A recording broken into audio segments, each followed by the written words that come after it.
Hello' ৰাইজসকল, আজি মোৰ ভাষাতে এটা ভিডিঅ' বনাইছোঁ। আপোনালোকে বুজি পালি পাব আৰু নাপলিও কিনো কৰিব, বুজবাৰ চেষ্টাই কৰিব। এই মেগী খাইছোঁ দেখছি না। মেগী খোৱাৰ কাৰণটো হ'ল আজি অলপ বেলেগ ষ্টাইলত বনাইছোঁ, তাকে ভাবিলোঁ আপোনালোককো দেখাওঁ কেনেকৈনো বনাইছোঁ। মানে খাই বিৰাট ভাল লাগিল। White sauce Maggi. বাকী কেনেকৈনো বনাইছোঁ চাওঁ আহকচোন।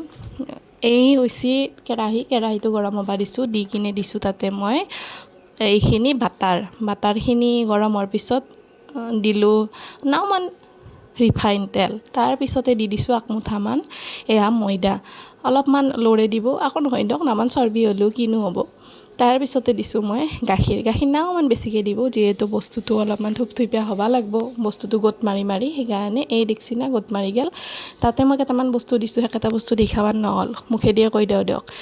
তাতে দিছোঁ মই চিলি ফ্লেক্স, মানে কি শুকান জ্বালাটোৰ অলপমান ভাঙা গুড়া। তাৰপিছতে অৰেগেনো নাটখিলি নিদিব। তাতে দিছোঁ মই নিমখ, অলপমান চেনি, অলপমান ধইনাৰ গুড়া।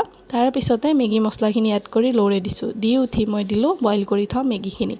খাই কিনে তামাম টেষ্টি লাগছি। ভাবিলোঁ আপোনালোকৰ লগতো শ্বেয়াৰ কৰোঁ, কেতিয়াবা মেগী এনেকৈও বনাই খাব পাৰিব। বাকী যদি চীজ থাকে দিব, আৰু চীজ নাথাকিলেও নাই, সেনেকৈও ভাল লাগে, থাকলে বেছি সোৱাদ লাগে দিয়কচোন। তাৰপিছতে আমাৰ এই ৰেডি হৈ গ'ল white sauce Maggi. Bye bye.